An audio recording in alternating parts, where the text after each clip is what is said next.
Welcome to the Messy City Podcast, where we talk about creating the kinds of always changing, wonderfully messy cities and towns that we humans clearly love. We'll talk with those people trying to revive them or create them anew, whether they be designers, developers, builders, planners, or just anyone interested in the conversation. Thanks so much.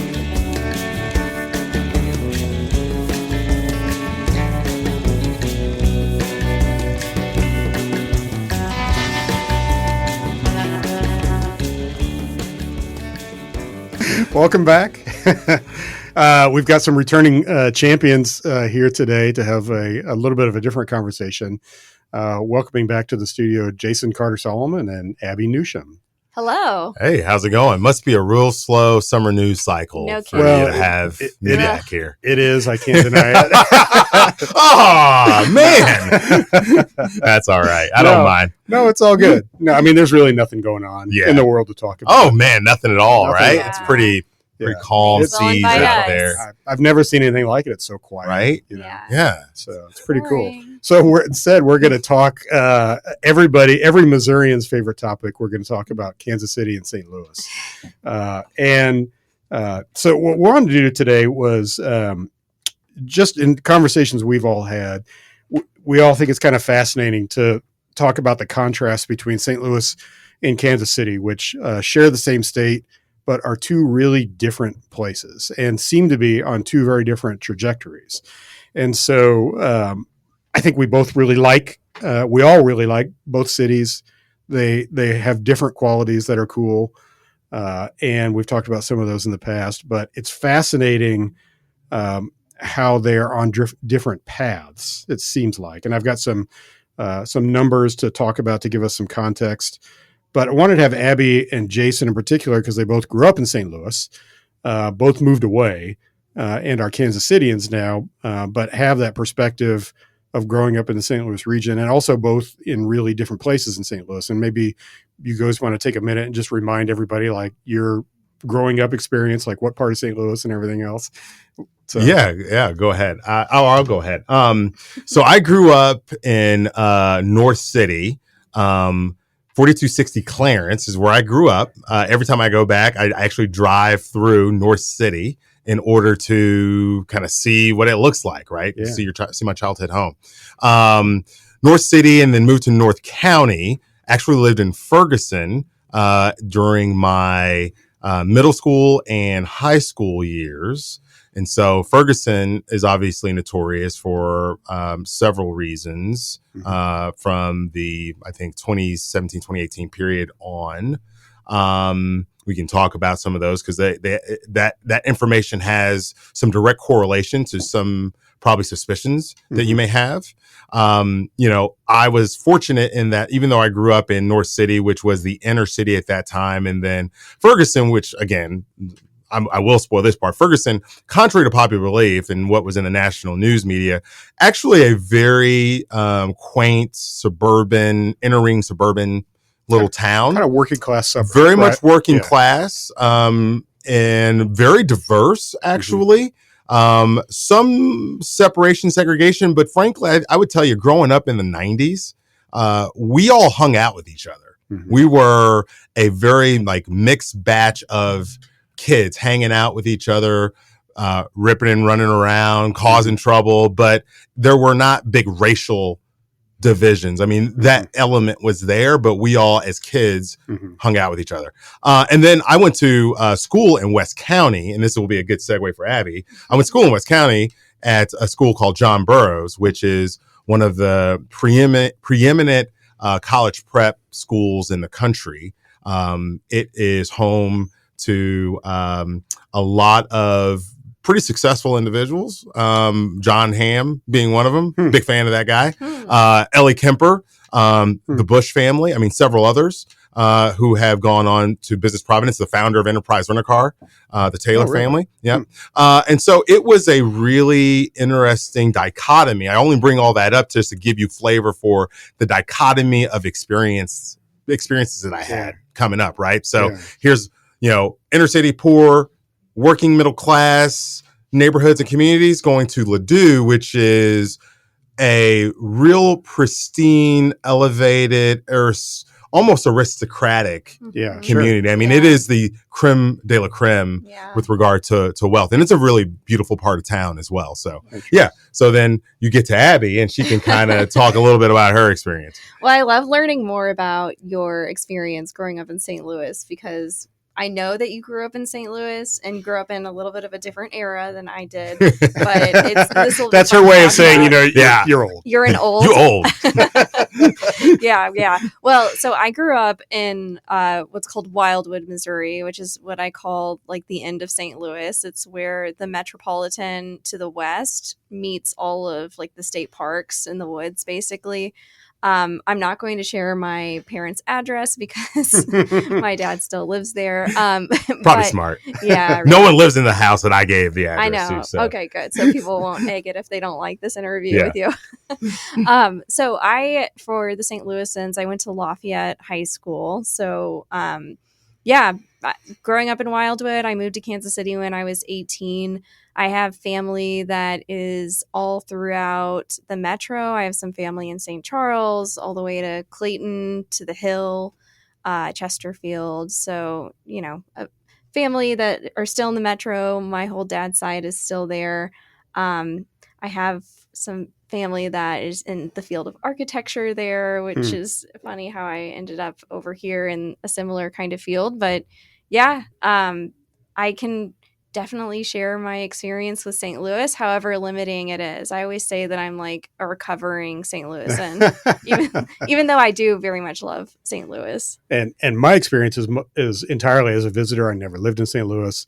Been there a lot, in large part because my brother has lived in St. Louis for like 35 years. Oh, wow. In the city. What part?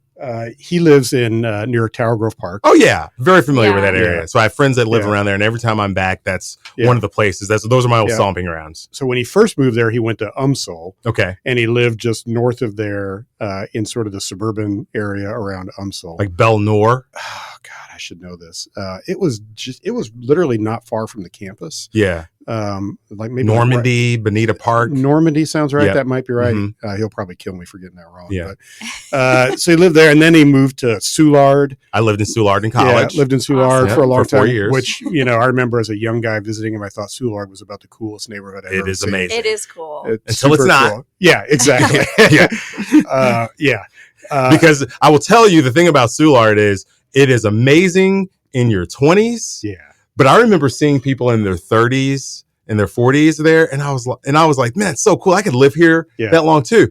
I'm 42 now. There's no way in the world I could live in Soulard as a 42-year-old. I'd like to hear your opinion why, because growing up, I always wanted to live in Soulard, and then when I, bought a house here in Kansas City for the first time, I lived in Columbus Park, which I thought was kind of the closest thing we had to Soulard. I agree. Albeit it's not a crazy party district. It's not the same. So I didn't mean to cut you off. No, go ahead. So I will tell you, unlike Abby's sentiment of a recovering St. Louis, and I will tell you, up until very, very recently, I still love St. Louis, but I was one of those, like, I was a St. Louisan, even in Kansas City, to the point where in my late 20s and early 30s when I lived here, I would go out. I've always hung out in Brookside area. I live in Brookside.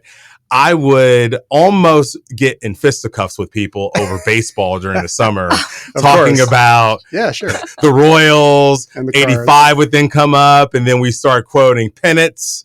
Then we start quoting, and then when they started to win again in 2006, we started bantering back about World Series titles. This is why I stay out of sports entirely. I don't need that kind of drama in my life.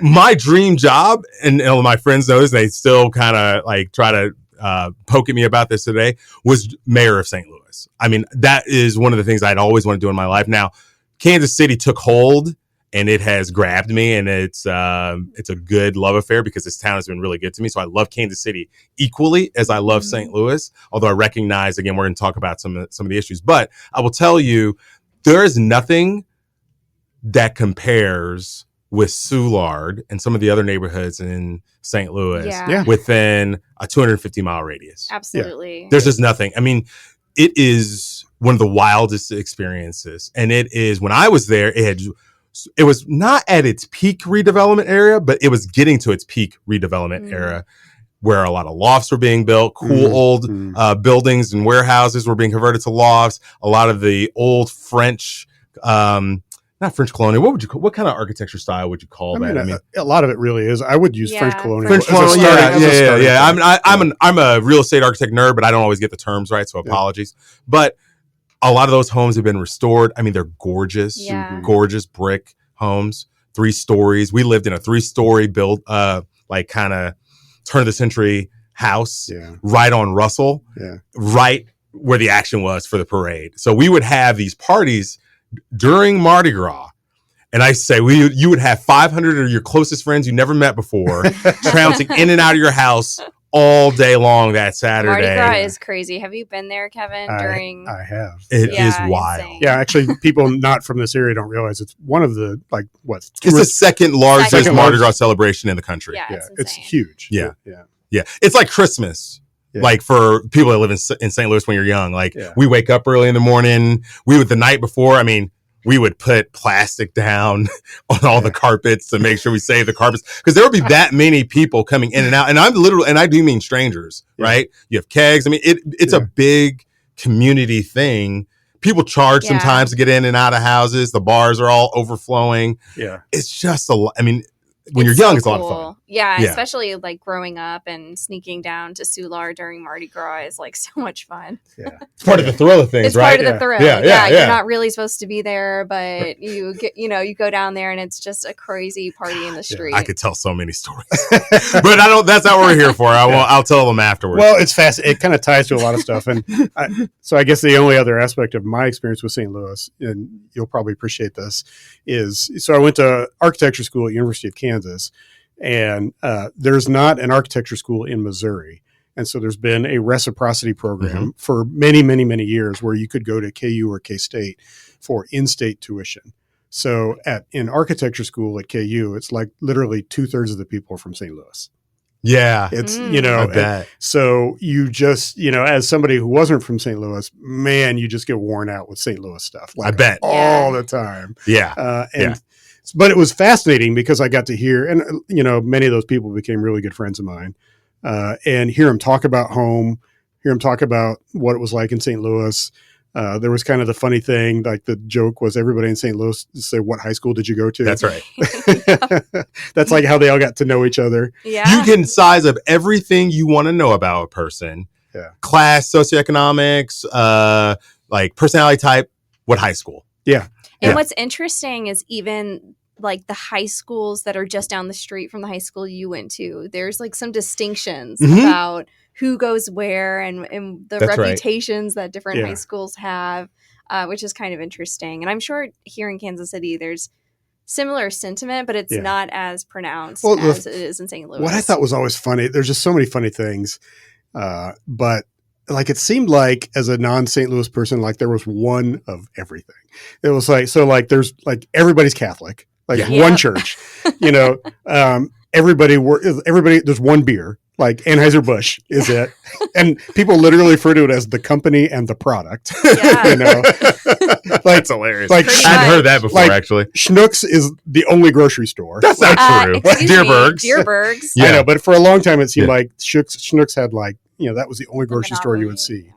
Yeah. And it was always just kind of interesting, how there was just, it felt like there was one, there was, they had a major airline for a long, long time with TWA. Yeah. And it's just a fascinating scene. And so it's interesting to me because I think as an architect, we've talked about this before, with Shamari and our friends that, in terms of architectural quality, you can't touch what St. Louis has.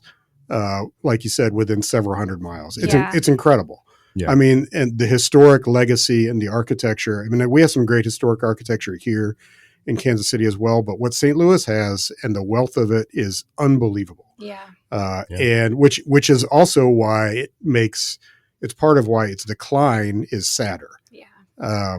So let me just give a little context. Yeah. I'm going to go a little PBD on you here and bring out some numbers. But I like this.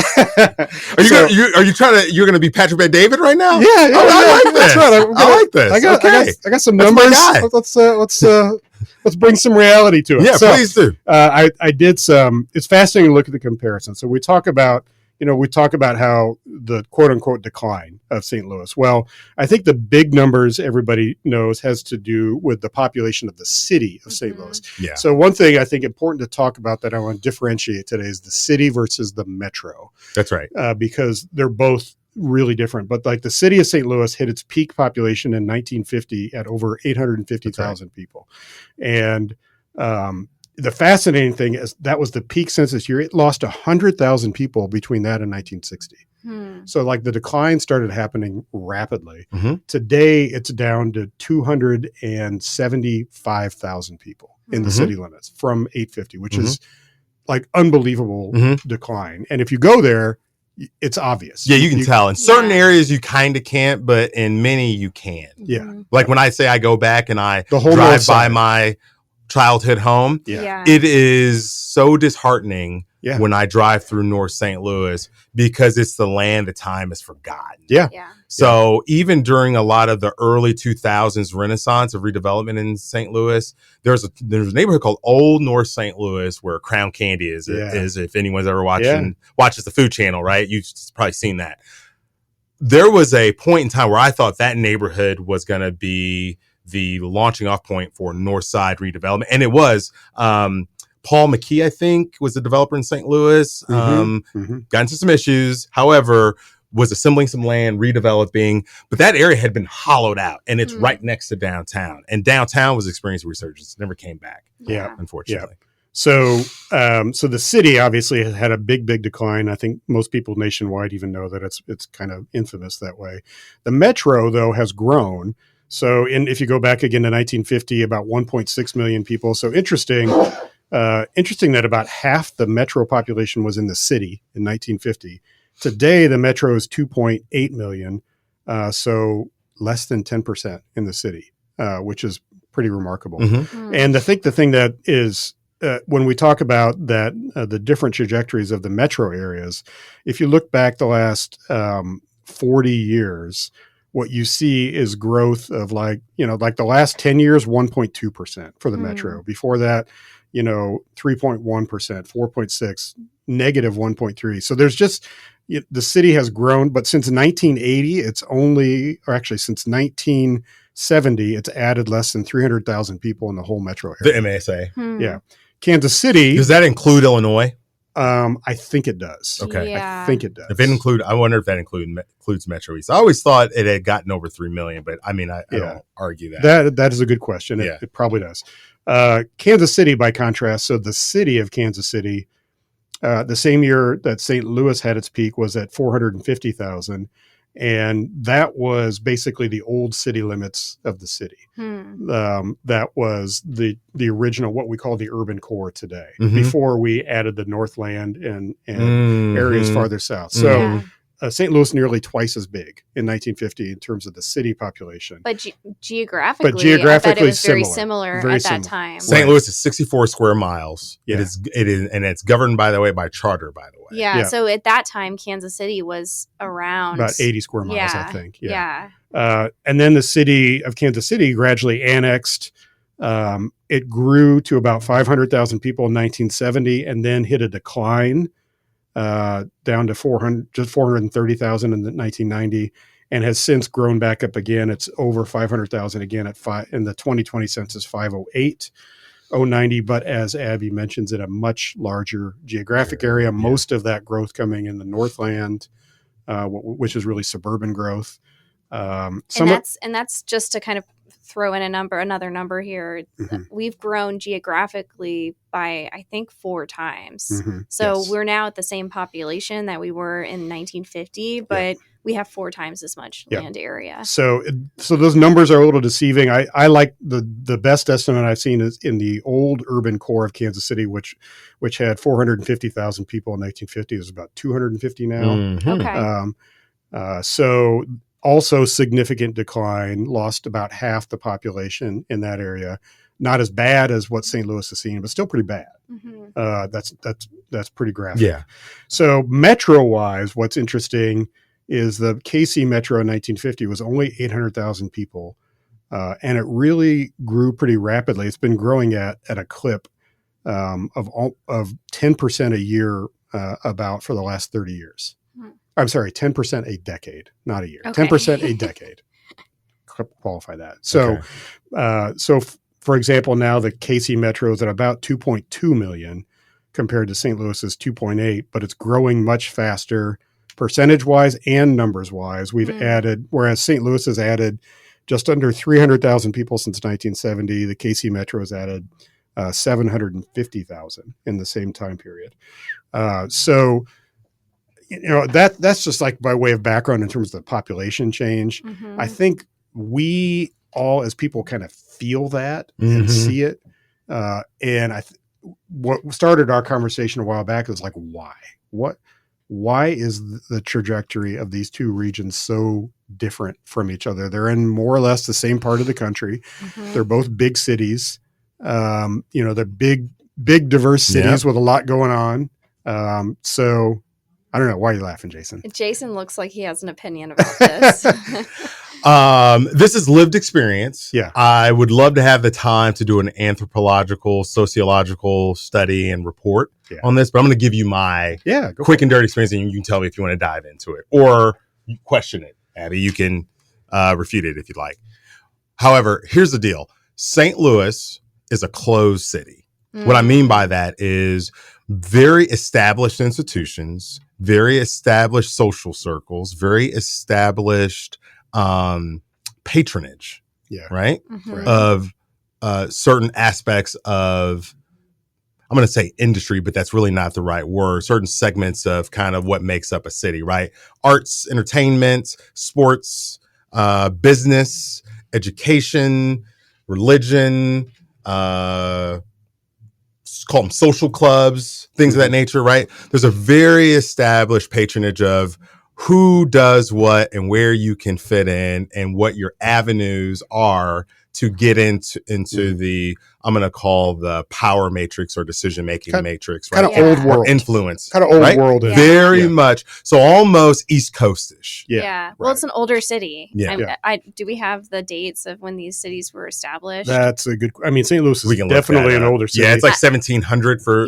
I want to say St. Louis is like 200 years older. I think you're absolutely right, Jason. There's something to just the number of generations that go back in these two places, because I'll call it lived experience or 1764 for St. Louis. So there you go. I mean, Kansas City was around 1840s or so. Okay. Yeah, So maybe not as much as I thought. But 100 years, that's still a long time. It's a long time, and just from my experience, Kansas City does feel much more open when it comes to the business, civic community, getting engaged with things. As somebody who came from St. Louis, I feel like people kind of welcome each other with open arms, and you can get involved really, if you have passion, if you have interest, people will bring you in to conversations.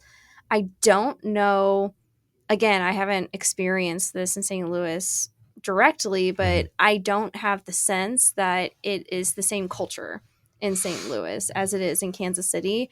I don't know that I could just go to St. Louis or go to Chicago or go to other kind of more East Coast cities and just walk into these rooms and get involved merely based on interest and passion. I think Kansas City is a lot more welcoming of people not from Kansas City. I have no experience really trying to do things in St. Louis other than have a good time. Yeah. And I did chase a couple people do welcome each other into houses. That does happen. So there's right? That. Like it's a very friendly town to outsiders. And I did a little work there back in the day, tried to chase more. I did feel like from a chasing work perspective, it seemed more parochial, harder to bust into. Yeah. But so, I mean, a lot of that does kind of resonate, Abby, what you're talking about. And I think the stereotype that people talk about a lot, if you're going east to west across the country, that St. Louis is the last eastern city and Kansas City is the first western city. That's right. What do you think about that? I've always said St. Louis is the most eastern southern city you've ever been to. Yeah. And Kansas City is open, like Abby said, like the Wild West. Maybe not Wild West, but I mean, it does have a history of being an open town, prohibition, right? Yeah, and sure. a little bit more kind of wild and loose, and a little more frontiersman and some attitudes around some things. And I think for that reason, it's also a transient city. Kansas City is much more of a transient city than St. Louis is, right? St. Louis probably has more, or historically has probably had more Fortune 500 companies. Yes. Definitely. However, some of the innovative entrepreneurial companies, not that St. Louis has not had innovation or entrepreneurship, it certainly has. And it has some great companies. However, Kansas City has attracted probably more outside talent at a quicker pace than St. Louis has by virtue of need. St. Louis has more established educational institutions as far as higher post-secondary education. No doubt. Yeah. And it has people that it does attract from the outside, but a lot of people, like I always joke, I'm one of the only St. Louisans I know that did not go back to St. Louis. People go back because it is a great town, right? And like talent does return. Now in your numbers, it will probably show like talent probably doesn't return to the city of St. Louis, which I think is a big travesty for a lot of reasons. It by and large does come back, and that's how I think becomes somewhat of a embedded kind of parochial system, right? Whereas Kansas City, it's like when I got here, I remember it took me a little bit, but then once I got into especially the B2B world here, it was, oh, hey, come on in. Like, what's your idea?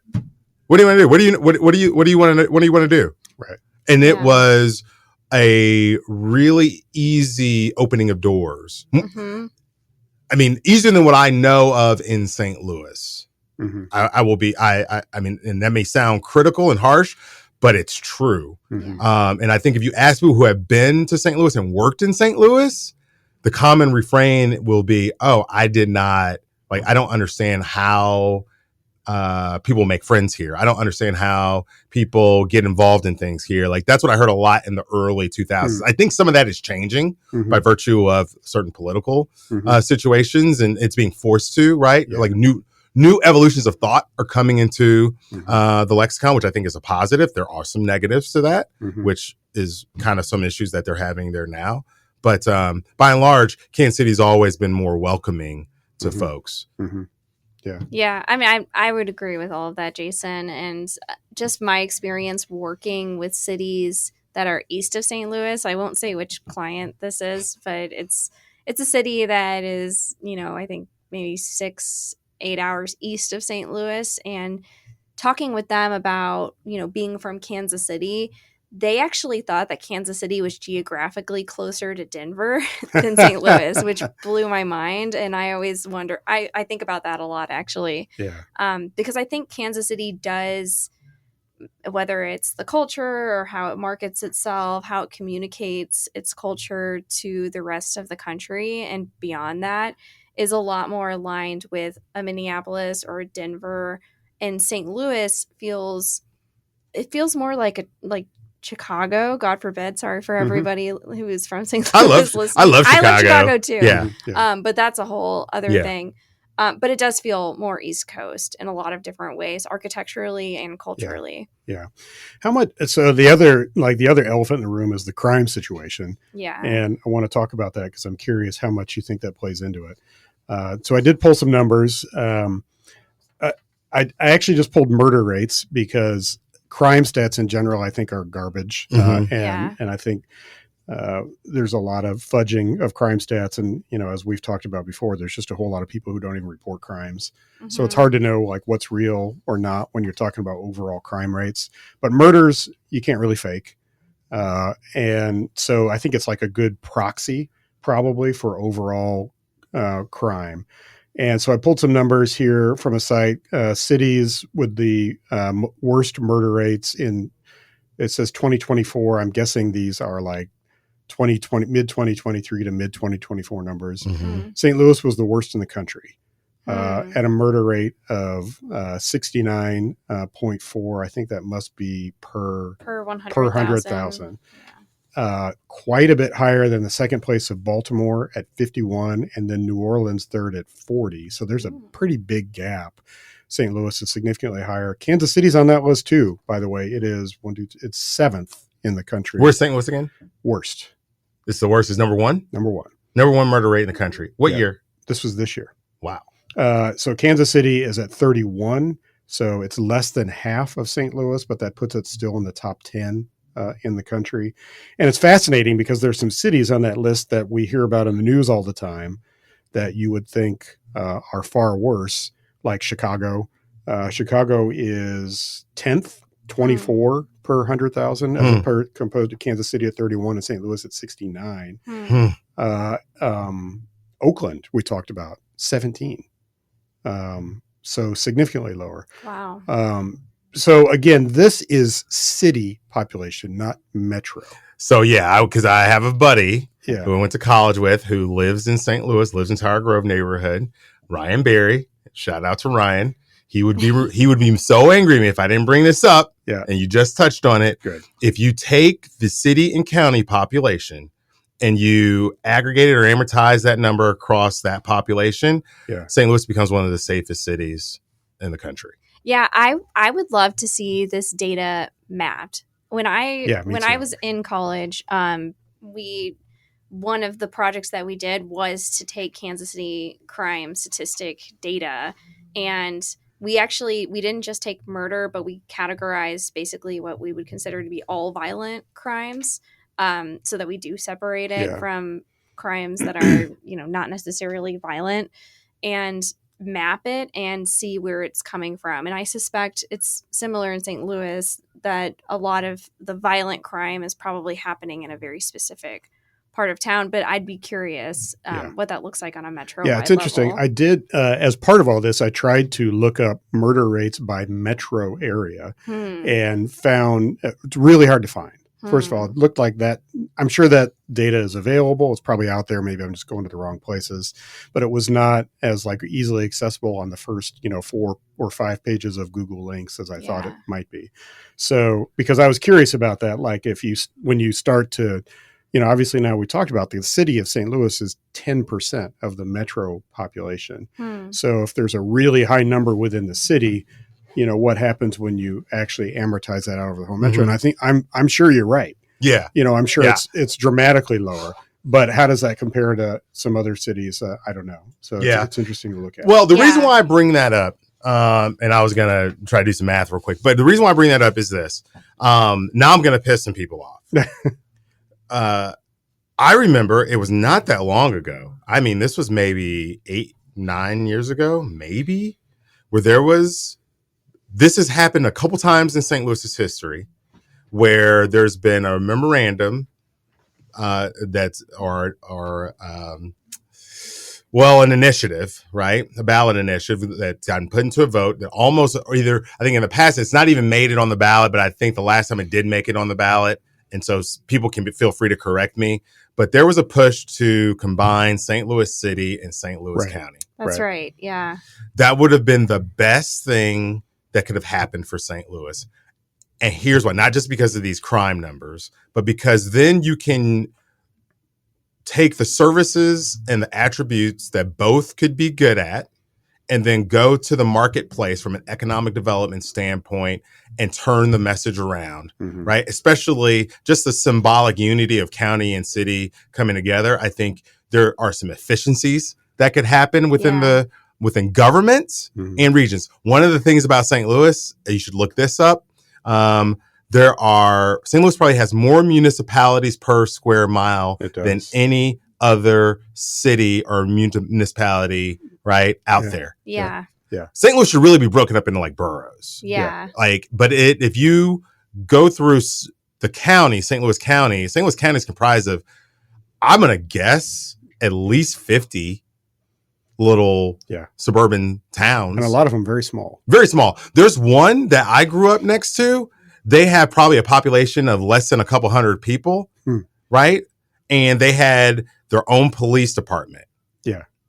solely to enforce a stretch of North Florissant Road that was probably not even a mile long. Yeah. Well, that was part of the whole Ferguson story. Exactly. Huh. Exactly. So that's one thing. And the fact that that vote did not happen is kind of one of the telltale things about St. Louis. Is like it's a city a little bit stuck in the past and some attitudes because it won't get out of its own way in that regard. Because I heard from people who live in St. Louis in the county said, we don't want to have to deal with their mess. Mm-hmm. We don't want our children having to go to school with their children. Right. We don't want our fire departments, our police, our this, that, and the other burdened by the monetary cost of what will happen with that system. We shouldn't have to pay their freight. Right. And so on and so forth. Right. And some of the social consequences. Yeah. Sounds strikingly familiar. Yeah. To a period of time in our history where St. Louis lost population. St. Louis City lost population. 50s and 60s. St. Louis is one of the, and again, it's not guilty. It's not the only city guilty of this, but it is one of the most striking examples in the country of white flight. Mm-hmm. Yeah. What's fascinating to me is that St. Louis and Kansas City are both essentially on the border of Missouri. They're border cities, and St. Louis's real split is it's not like a Missouri-Illinois thing. It's totally a city-county thing. Yeah. Where Kansas City, there's lots of different splits that you could pull, but it's primarily our state line is our big political issue. St. Louis, if it could heal and reconcile some of the racial sins of its past, would be right and just for them to do that, and it would be in their best interest because it continues to plague that city in a tremendous way. The crime you mentioned, it's because I can't remember what sociologist or maybe even urban planner coined this phrase. So I'm not trying to coin it as my own, but in America in general, within our urban communities, we have formed and have direct causality around our sins of racial inequity that has created and curated a permanent citizenry of the underclass. Yeah. Mm-hmm. Yeah. And that is the story of St. Louis. When you drive through North St. Louis, it looks abysmal, like there's no hope, because there is no hope. Yeah. Because the patriarchal or parochial system that it's imbued with doesn't allow for the free flow exchange of opportunity, education, right? I mean, St. Louis had a very nasty racial integration history. Yeah. No doubt. School wise, public accommodations wise, it was closer to the South more than anything. Well, culturally, it's really Southern. Yeah. In a lot of ways. Yeah. It's like we talked about, it's kind of like a Southern Catholic city. It's interesting. In- it's on in that some Mississippi ways. corridor, like connecting to the South. So all this crime comes from you have curated communities where there is just abject poverty and nothing else. And what do you expect people to do when they can't participate in the system equally? So my question to you is, how do you think Kansas City is different in that regard? Because, the city geography is, I think, 319 square miles. And so you have the urban core in the downtown, but you also have a bunch of suburbanization to the north and to the south. And so the efficiencies that you're speaking to, it's not at like a metropolitan level, but it's at a pretty big, it's a large geography with a lot of different disparities in wealth and backgrounds. Yeah. And how do you think that plays into that kind of dynamic where in St. Louis, basically resources have been sucked out of this small geography where there basically is no hope? Do you think that in Kansas City, we've really benefited from having this large geography within one municipality? That's tricky because I don't want to give Kansas City a pass on this issue either. I think Kansas City had many of the same issues. Yeah, I think because you've had more of I would actually attribute it to this. And again, this is kind of anecdotal, and I know it's probably touchy-feely, so I don't mean to frustrate you with my response, but it has had more of a revolving door of leadership and influence and thoughts. Meaning new people have come in more consistently into a lot of these systems, business, institutions, so on and so forth, so that barriers have broken down faster here. Not as fast as many would like. Again, Kansas City, I'm not saying Kansas City is like Atlanta, but it has changed the lexicon of how people view other people. So there tends to be a little bit more opportunity, right?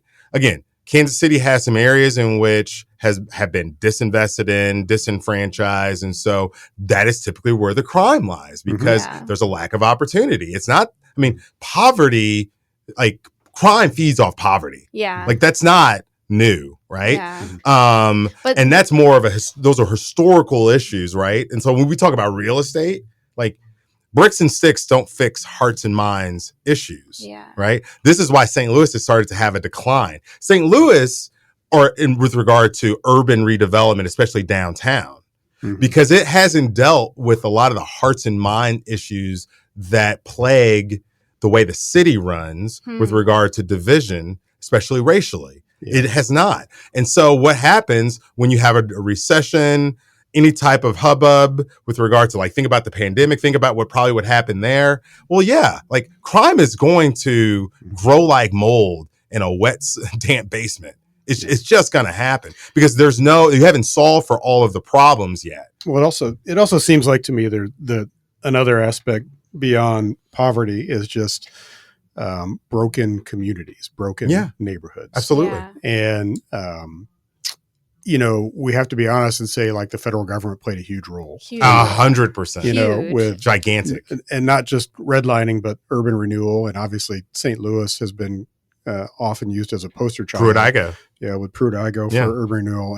And the because there are poor communities all over that are functional. Yeah. And people are happy and living, and they're safe and everything else. But when you also physically and like literally break apart communities, and that's kind of one of the things that I saw, like in the post-war era, there were a lot of communities that happened to be populated mostly by Black people who were poor, but they were intact. Yep. Yeah. And we, like, on purpose destroyed a lot of those communities. And then what happens?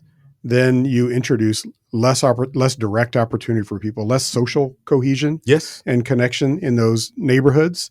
And I think everything spirals downward from that. I agree. So it's like, how we're not here to fix all that today, No. but I am curious, like, how do you change the trajectory of that? Because, like, a city, cities go through cycles. Every city goes through up and down cycles, but it's really hard when you see some of these neighborhoods like the north side of St. Louis that look, as you stand here today, do you feel like, oh my God, this is utterly broken forever? Well, but it's not. It's not going to be utterly broken forever. I mean, how does it get repaired? Well, and then also overlaying it within this, like, tax bubble that you can't, it doesn't have resources to actually put to invest in itself, which I think is what Kansas City, has the benefit of, is that larger geography, even though we can gripe about that all day long.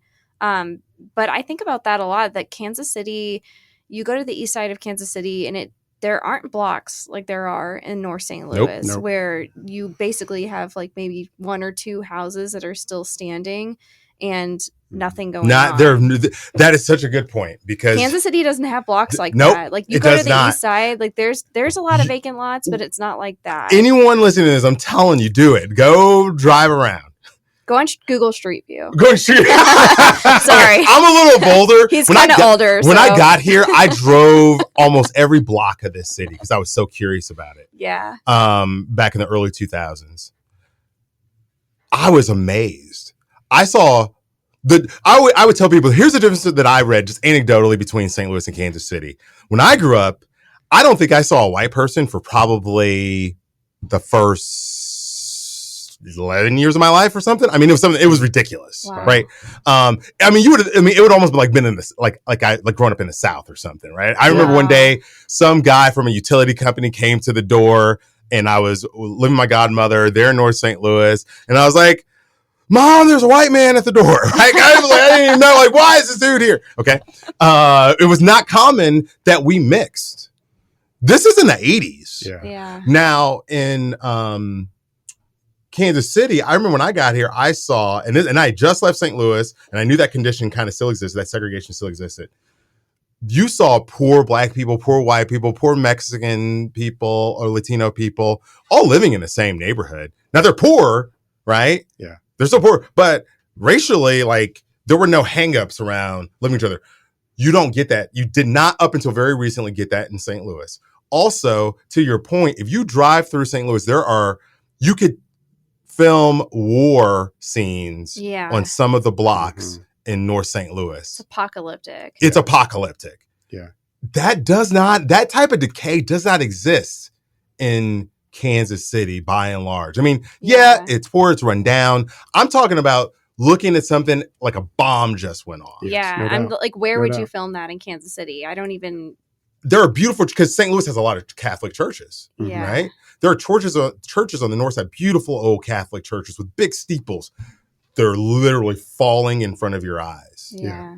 It's so nuts. Yeah. And in addition to why that is sad culturally and from the human aspect, the loss of architecture in St. Louis is also very sad. Yeah. I mean, St. Louis has some really gorgeous buildings that just have not been preserved because of everything that's happened. Yeah, it's almost like it's something you don't really see anywhere else in the world outside of wars. Yeah. That's right. And it's not just St. Louis, obviously. And Detroit. Baltimore. Yeah. Some of those cities. Gary, Indiana. Yeah. Well, it's much more of a Rust Belt syndrome. But that cycle of just not just decline, but complete devastation is unique. So, one of the things I was thinking about is that, trends never last forever. That's right. They always change no matter what people, I always think it's like the funniest thing when people take something that's happening today and they project it out like it's going to keep happening the same way for 50 years, like traffic engineers do this. Yeah. And, all demographers do this all the time. It's like, you never know what's going to change, but things change. And I kind of wonder about, with the current population trends, Kansas City Metro will reach the same size as St. Louis Metro within a couple of decades. I wonder at what point that starts to have such an impact on the psychology of people in St. Louis that maybe it starts to break down some of the things that you're talking about. They're a good leader away. Yeah. That's it. Is this your election bid? No, I'm not. I don't qualify. I live in Kansas City. Yeah.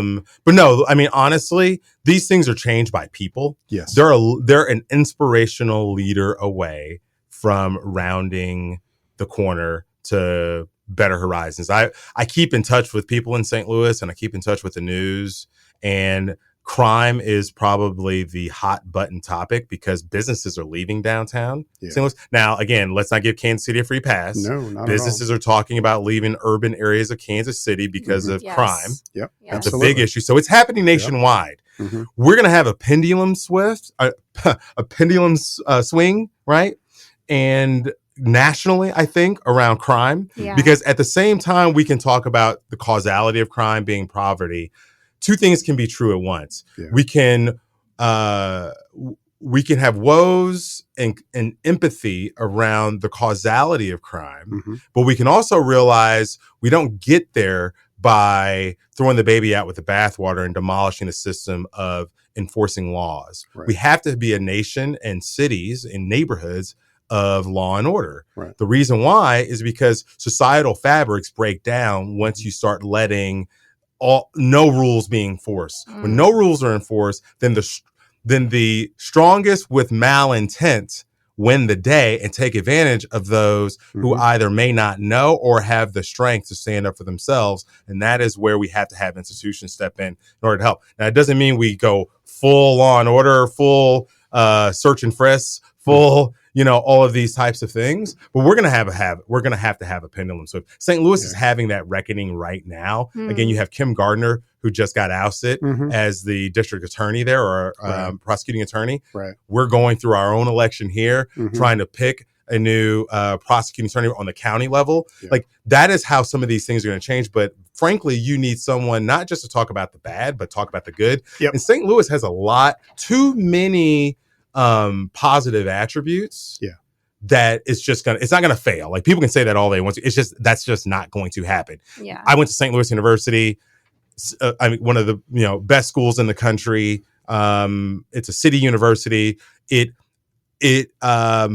really good at capturing value creation in the city of St. Louis, meaning you go to St. Louis Law School, St. Louis University Law School, you're generally going to practice at a St. Louis law firm. Mhm. If you go to a St. Louis University and you go to med school, you're probably going to work at one of the health schools or the health care systems in St. Louis, which Yeah. are pretty robust Yeah. in and of Yeah. themselves. No doubt. Washington University, UMSL, all of these institutions are not going anywhere, Exactly. right? The businesses are not going. Cardinals not going anywhere, right? Mm-hmm. So it's going to take a leader with enough chutzpah to defy maybe some elements of the current ruling party that govern urban politics, Mm-hmm. and they're going to appeal to a swath of people that are going to turn out and vote, and they're going to bring policies that start to change and move the ball forward. And also, they got to figure out how to cooperate better with the county from an economic development standpoint. I think one of the things that benefit Kansas City is our large geography, in that we give people a wider range and array of people, of options for people to live in and do business in, suburban and urban. Mm. St. Louis doesn't have that benefit, right? Yeah. So it's got to cooperate more with, again, that's why there's a bi-state commission there with regard to public transit, Mhm. right? It knows it has to do that. They have models that they can follow to get some things done. Yeah. It's just going to take a really, really good leader Well, to do that. It's Yeah. funny because I'm old enough to remember, like, about 25, 30 years ago, everybody in Kansas City was talking about all the good things that St. Louis was Yep. doing. And why don't we, they're doing light rail. They've got That's right. they've got a headquarters airline. That's right. They're doing all this cool stuff in their downtown and everything. And what are we doing? Vince Shamel, Yeah. mayor in the late 90s, early 2000s. Clarence Harmon. Okay. Mhm.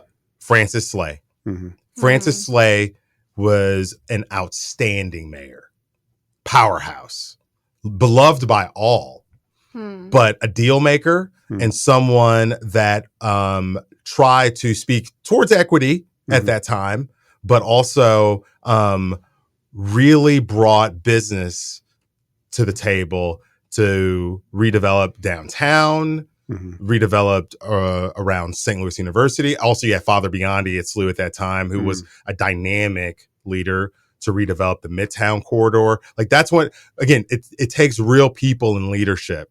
Right now, you have some vacuums in leadership. Hmm. Yeah. All right.